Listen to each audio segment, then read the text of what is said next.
Hello नमस्ते सबैजनालाई। सबैजना सन्चै हुनुहुन्छ होला। अनि म चाहिँ हिजो बेलुका अलि अबेर यहाँ तालचा आइपुगेँ। नाउ भनेर बोलाइहाल्यो। अब अलि झारा जान लाग्छौँ। हुम्लाबाट मुगु हुँदै नेपालमा जाने आउनु भाइ। ल यो चाहिँ अहिले तालचा एयरपोर्ट हो। तालचा एयरपोर्टमा छौँ। अनि बाइक चाहिँ यहाँ तल ग्यारेजमा राखेको छ। अब अहिले चाहिँ हामी रारा जाँदैछौँ।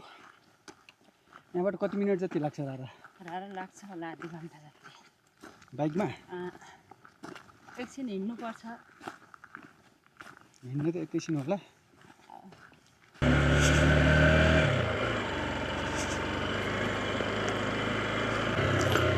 ल हामी चाहिँ अब तालचाबाट अगाडि बढ्यौँ।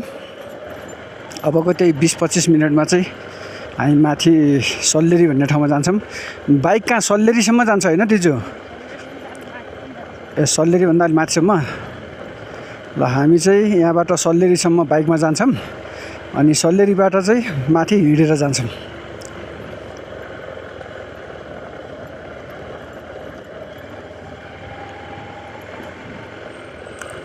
यहीँबाट होइन त? ल यो बाटो चाहिँ जुम्ला जाने बाटो। यहाँबाट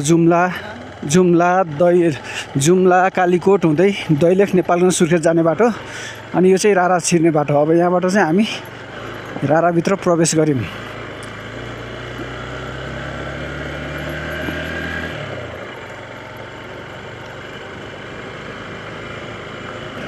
अनि ऊ त्यहाँ पर देखिएको अगाडि टिनको घरहरू भएको ठाउँ चाहिँ सल्लेरी भन्ने ठाउँ हो।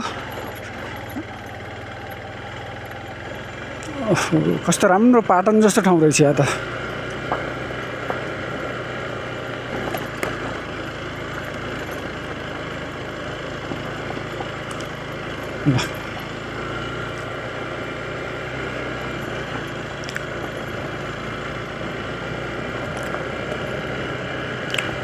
माथि बाइक राख्नको लागि होटलहरू छ? हजुर।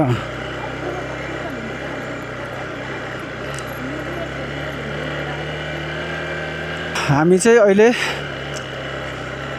सल्ले आइपुग्यौँ। यो के अरे सल्ली रे यो ठाउँको नाम? सल्लेरी। हामी चाहिँ सल्लेरी भन्ने ठाउँ आइपुग्यौँ।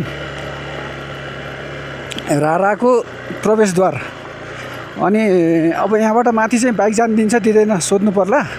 बाइक जान दिने रहेछ भनेपछि अझै माथि जानु पर्ला। कता बाटो हो? सोध्नु त।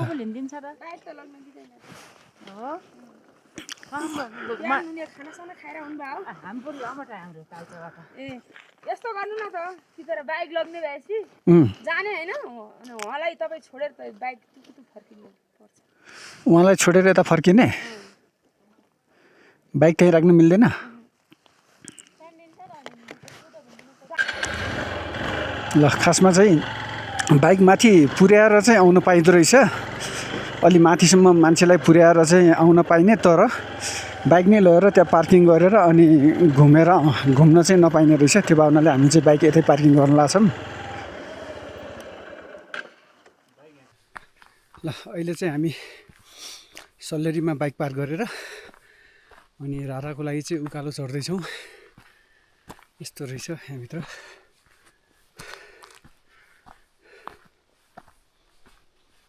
पुरै पाटन रहेछ। त्यहाँ पहाडीतिर चाहिँ भेडाहरू चरिरहेछन्। हेलो नमस्ते।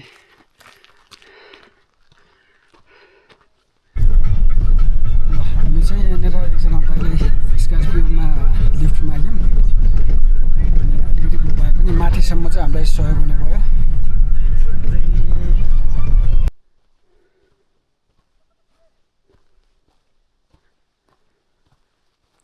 ल यो चाहिँ रारा पुग्नुभन्दा अलिकति अगाडिको पाटन। रारा पुग्नुभन्दा अलिकति अगाडिको पाटनमा आइपुग्यौँ। यस्तो बनाएर रहेछ यहाँनिर तर्ने ठाउँ।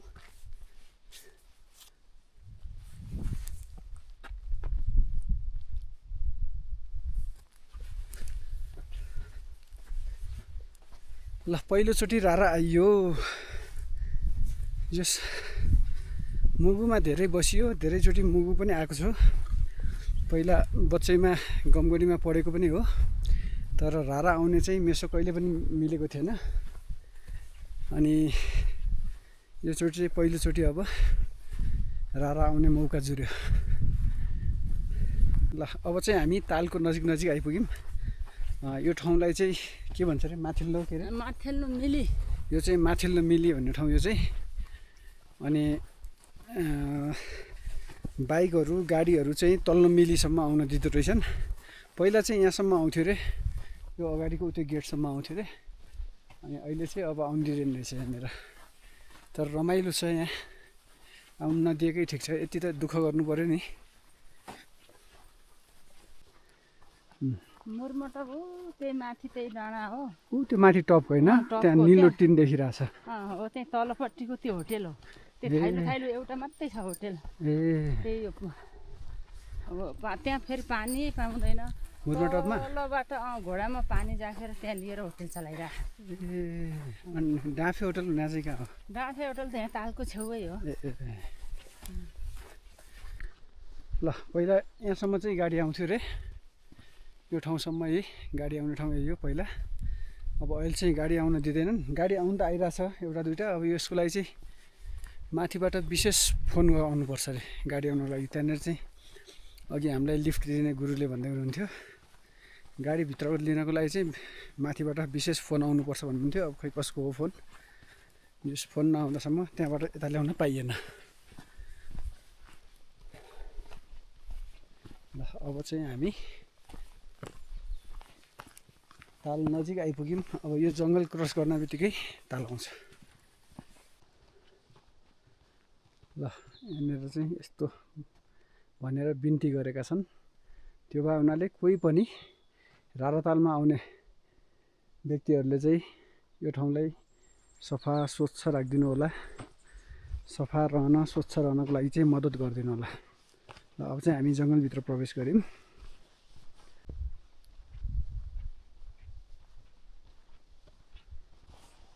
के भयो त, थाक्नुभयो?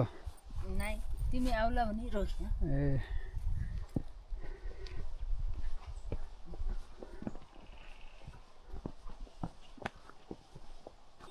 यसरी चाहिँ घोडा सवार पनि गर्न सकिन्छ।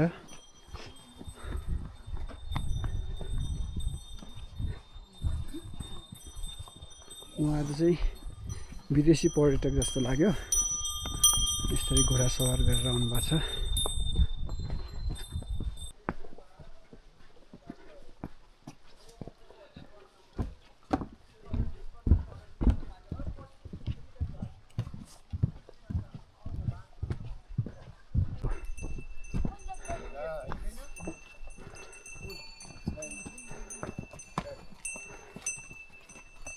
पुल चाहिँ बनाउनु हुनेछ यार।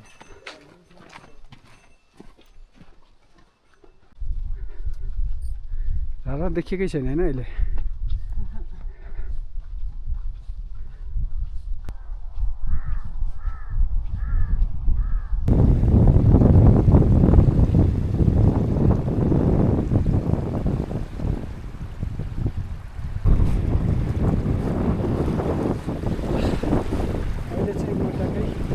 रारातालको छेउमा छु। रारातालको छेउमा पुग्यो। यही नै हो ताल।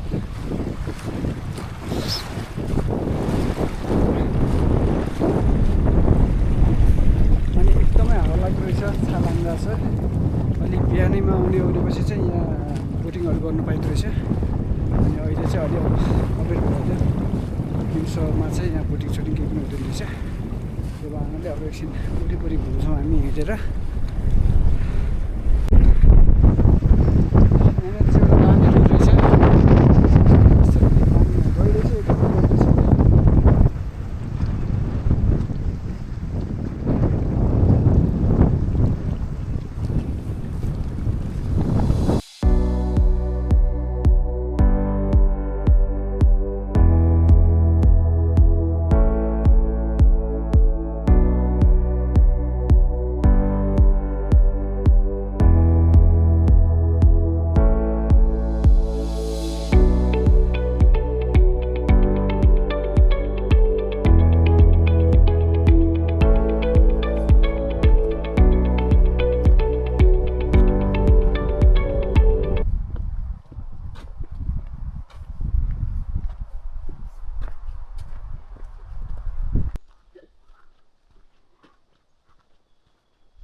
ल अब चाहिँ हामी यो रारातालको निकासमा आइपुग्यौँ।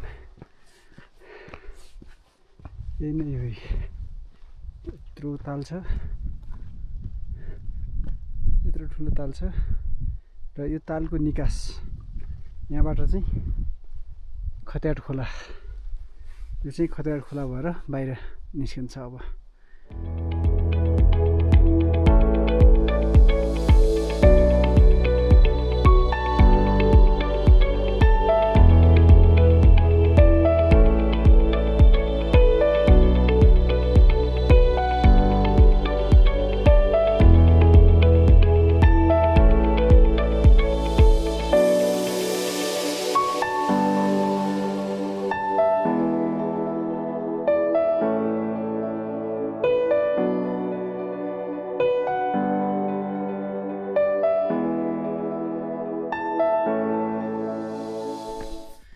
ल आज चाहिँ दिनभरि राराताल घुम्ने काम भयो। यो खासमा चाहिँ म पहिला पनि धेरैचोटि आइसकेको मुगु, तर राराताल चाहिँ आउन पाएको थिइनँ। अनि तपाईँहरू पनि अहिलेसम्म अब राराताल घुम्न आउनुभएको छैन भनेपछि एकचोटि यो ठाउँमा चाहिँ अवश्य पनि आउनु होला। टाइम मिलाएर, बढी पनि लाग्दैन, एक हप्ता जतिको टाइम छुट्याएर मजाले रारा आउनुभयो भने जस तपाईँहरूलाई पछुताउनु पर्ने चाहिँ हुँदैन रारा आइसकेपछि। योभन्दा अगाडि पनि मुगु चाहिँ धेरैचोटि आएको भए पनि रारा आउन चाहिँ कहिले पनि जुरेको थिएन। अनि योचोटि चाहिँ म हुम्लाबाट रारा नै जान्छु भनेर अनि बिच बाटोबाट खास म सुर्खेतको लागि हिँडिसकेको थिएँ। अनि रारा घुमेरै जान्छु भनेर चाहिँ बिच बाटोबाट फर्केर मुगु आएँ, गमगढी आएँ। अनि हिजो चाहिँ ताल्चा बसेँ। ताल्चाबाट चाहिँ बिहान राराताल घुम्नको लागि म र दिजु आयौँ दुईजना। अनि जस रमाइलो भयो। ल आजको लागि चाहिँ भिडियो यति नै। भिडियोलाई चाहिँ अन्तिमसम्म हेरिदिनु भएकोमा सबैजनालाई धन्यवाद। यो देशको सबैभन्दा ठुलो ताल राराताल राजा महेन्द्रले भन्नुभयो स्वर्गकी अप्सरा भएको ठाउँमा आउन पाउँदा धेरै खुसी लागेको छ।